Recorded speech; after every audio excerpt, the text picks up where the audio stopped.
Hello guys, how are you? Today I'm in New York City and I met my friend from the Czech Republic, Alfonso. Hey.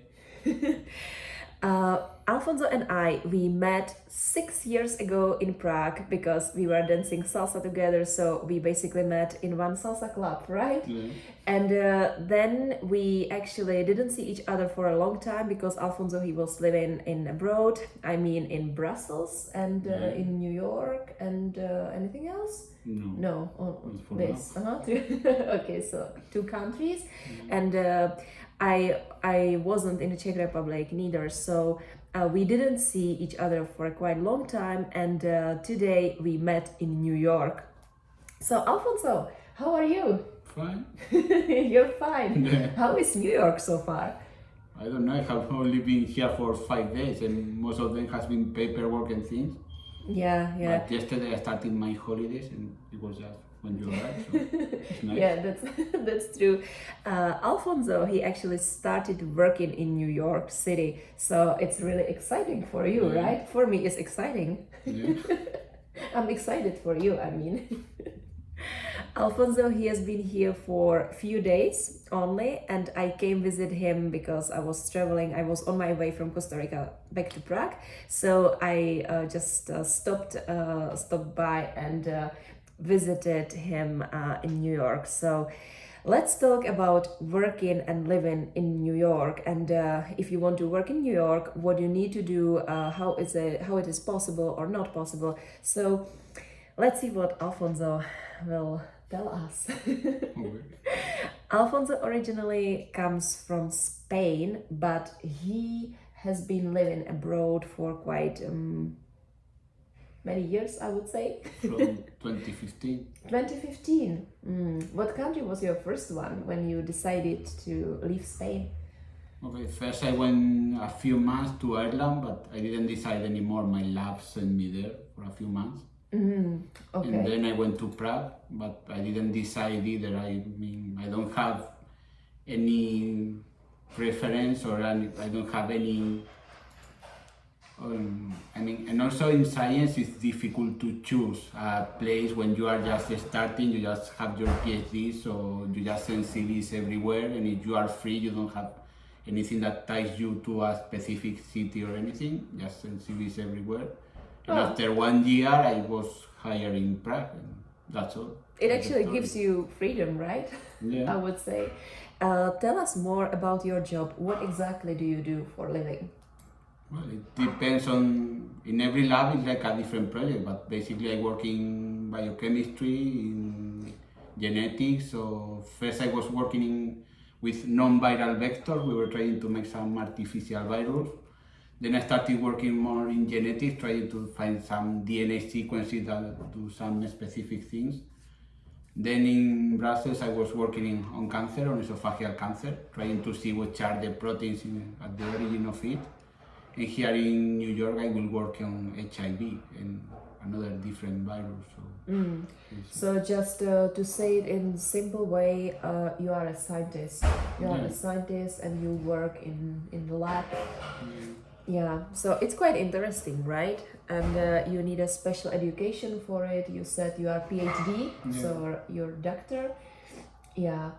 Tell us a little bit more about your decision to leave Spain. Why did you decide to leave Spain 6 years ago?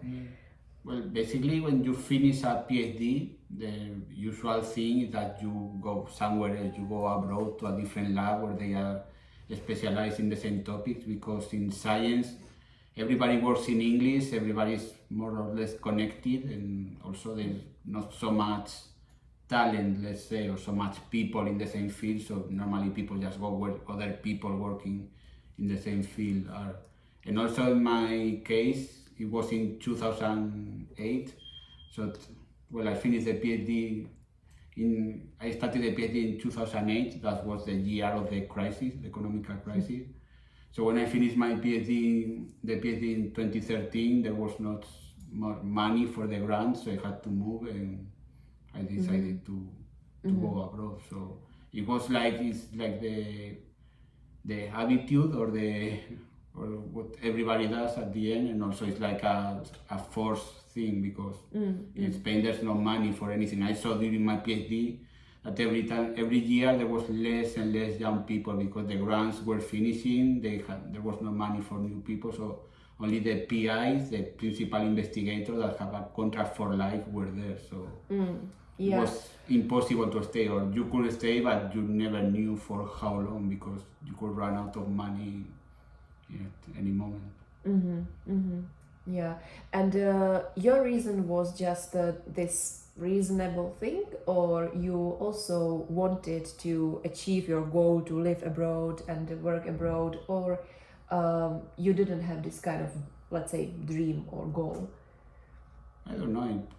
I'm not from Madrid. I was studying in Madrid from another city, so I was basically living out of my place for a long time.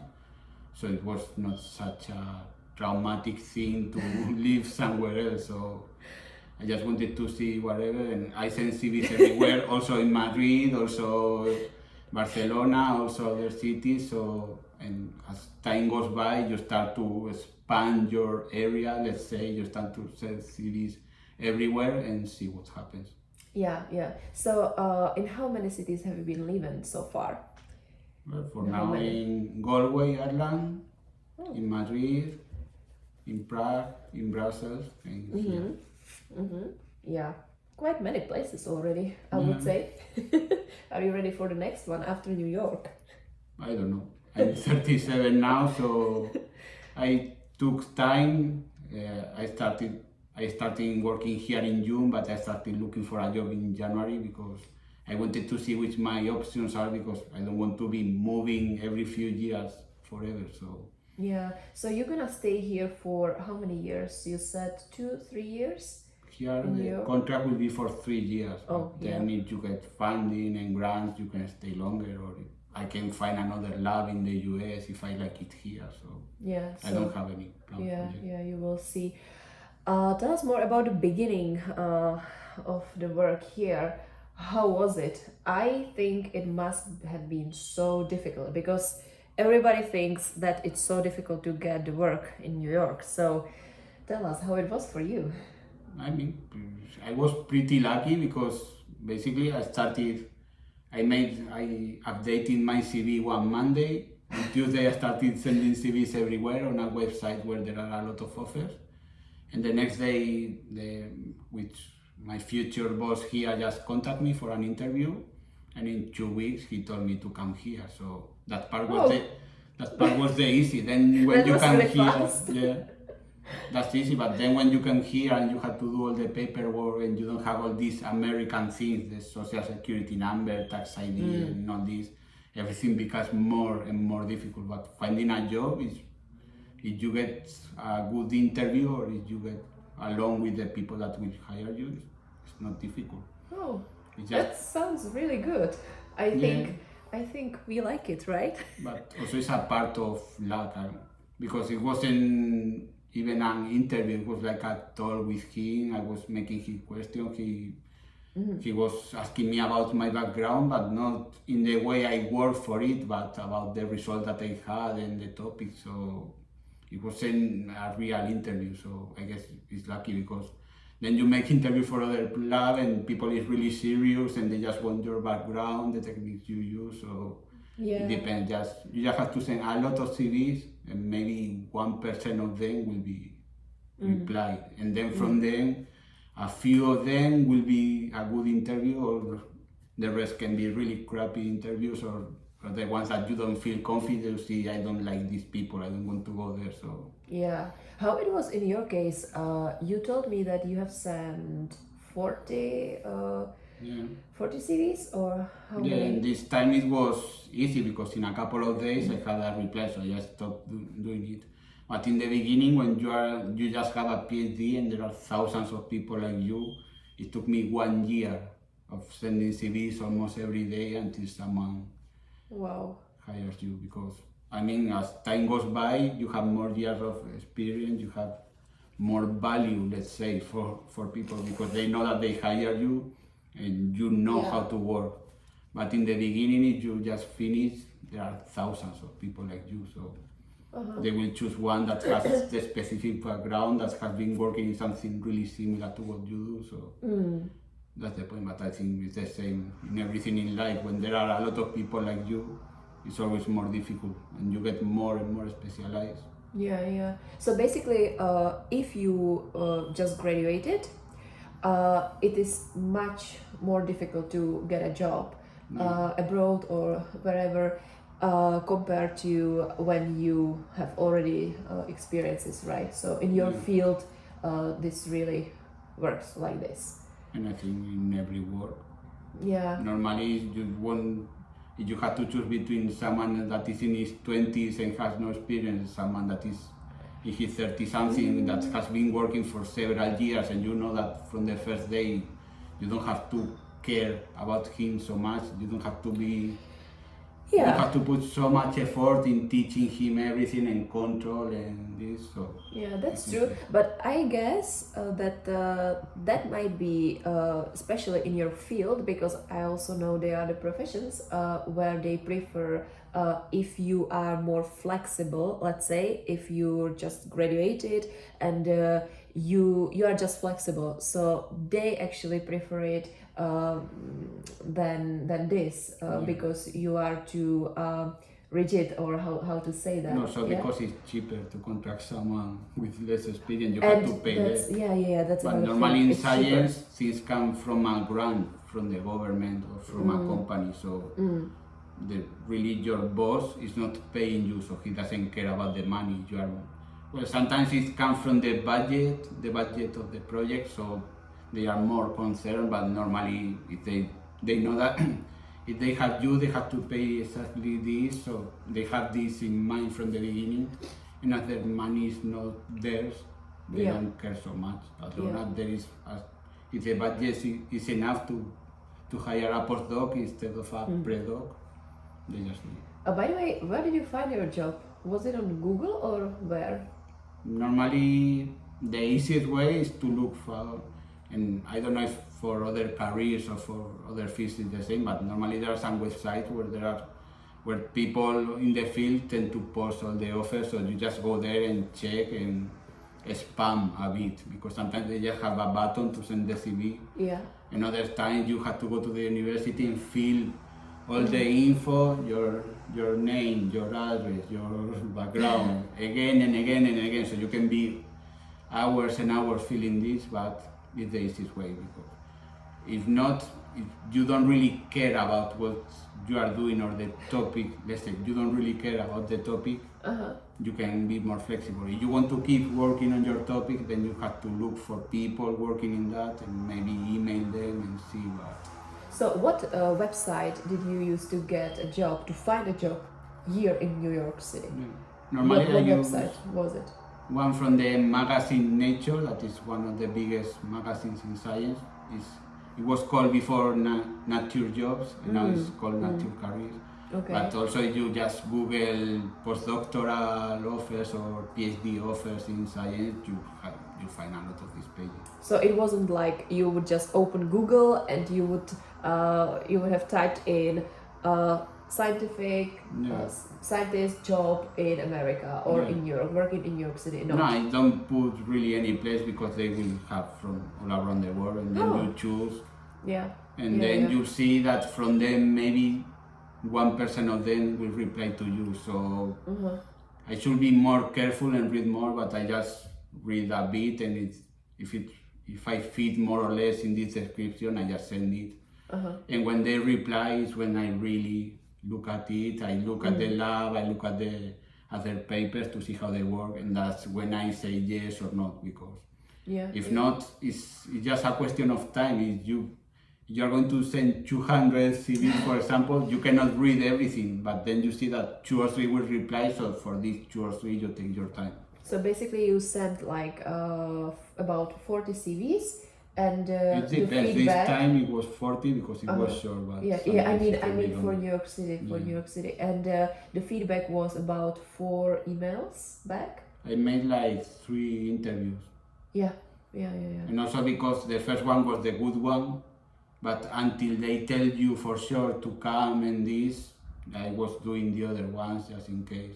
and also to see the feelings, because maybe the other ones will be more interesting, or you see that that you get along better with this person or not. But in this case, I like the first one. I was pretty sure I could get it. So, but you can never say anything because everything was fine, but then you don't know if there are more candidates for them also. So maybe they will find another one that is the perfect fit. So yeah. That's right. Guys, by the way, I'm sorry that I'm using this tissue all the time, but I get cold because yesterday Alfonso and we were walking through New York, and in the evening it started raining so badly, and today I just think that I just have a running nose, so sorry for the tissue thing. And how is it in New York right now? How much paperwork you needed to do, and how was the settling here, and everything? Just try to describe it. the paperwork is almost nothing, because if you come here with a job, the people that will hire you, they will send you all the paperwork, and you just make the visa, and that takes almost no time. The problem is when you come here, if you want to live alone, that's when things start to get difficult, because to find an apartment you need all these social security number, tax IDs and things. So I was getting crazy, because you try to apply online for any flat or any apartment, and you see you have these online forms where you have to fill everything, so you don't have an American number with this format number, you cannot fill it. If you don't have the SSN, you don't fill it. So I just had to contact an agency. They helped me. I was paying everything by PayPal, because also here you have to pay everything with an American card, debit or credit, so they helped me with that. Then you want to hire internet, and again they ask you for a lot of things, so I have to find a company that don't ask for this. So it's a lot of fights every day.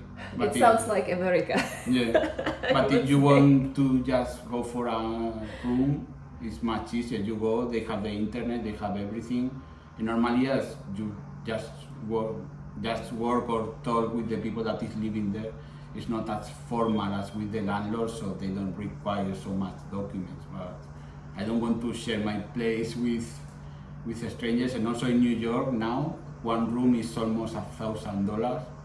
And for one apartment for myself, this apartment here in the Bronx is just $1,500. So the difference is not so big, so I guess I prefer to do this. If the difference was really significant, maybe I will start first in a room and then with time look for an apartment. So it depends on how much do you want to complicate yourself. Yeah.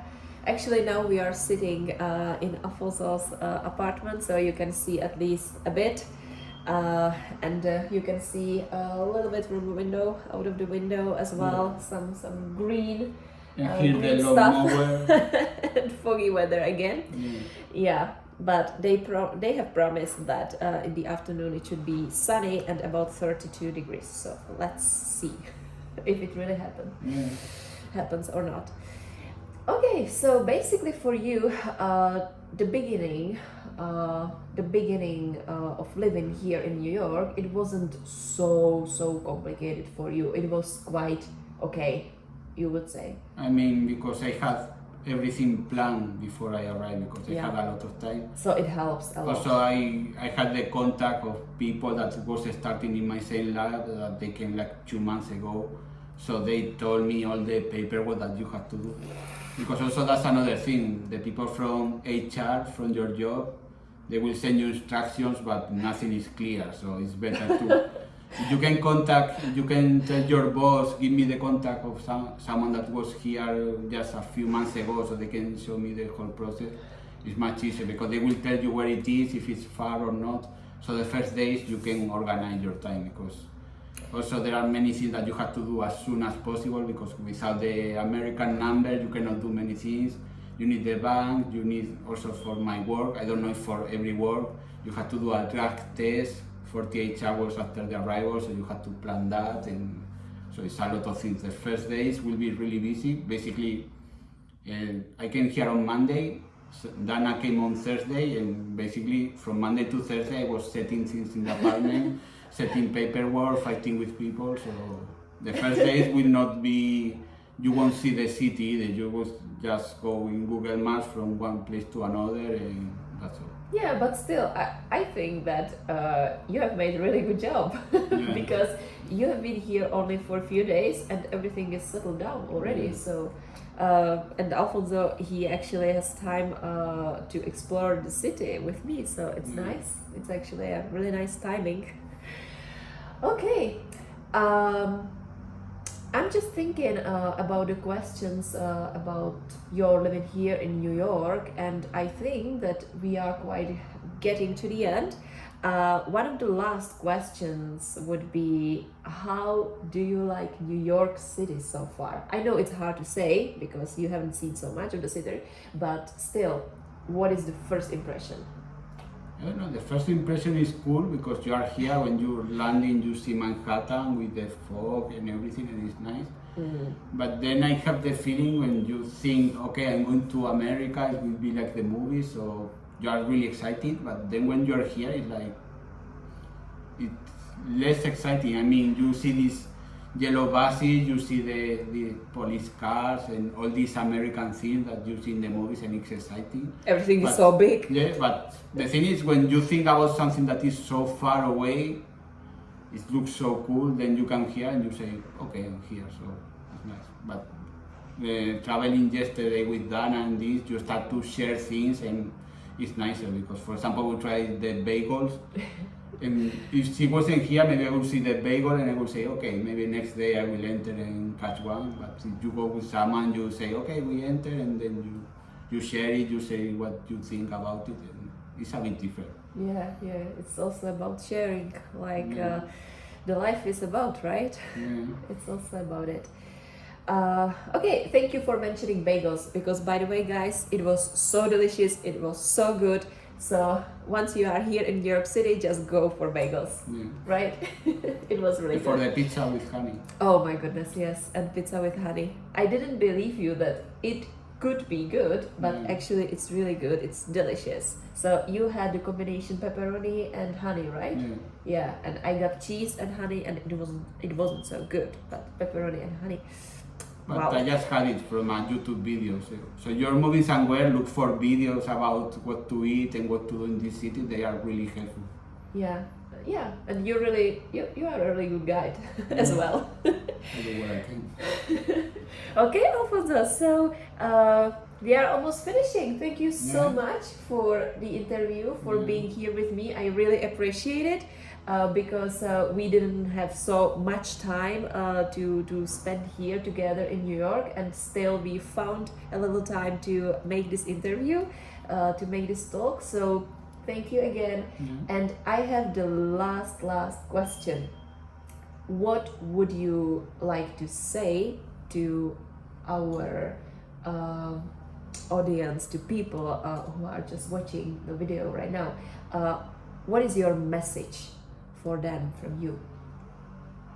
I don't know, because I feel like I just Google for things and look for them. But if you want to do something, just try to look for the way to do it. Just in the beginning, just because when you finish your degree, you have no idea of what to do with your life, because they don't even give you a talk or anything about how to look for a job. So just try to contact people that is also finishing, or just look online and Google and expand your CV everywhere, and you'll get some clue. But that's all. For me, every job I had, it was just Googling, because as I also change the topic so much, I don't get the contact from one group to another that maybe works in there. That maybe is a valid option also. But also, if you try to do this, you reduce your options, because now you are applying for fewer labs and things. And also, you had your family or something, and you have to stay in the city, you have less options. But if you are free to go wherever you want, maybe if you like the city and maybe the project is not so related to what you are doing, it's not so important. If it's something nice, you just read a lot about it, and with time you'll get more knowledge. So Yeah. I mean, it depends on your situation, but just if you look in Google, you'll find almost anything. I have to say at the end that I really love Alfonso's speech. I really like it, and the stuff you're talking about. So we might make another interview in the future when Alfonso is here for a longer time, so we can just explore the life in city with him a little bit more, and you can tell us how it is here. Yeah. Okay, Alfonso, thank you so much, and thank you guys for watching. Bye bye from New York.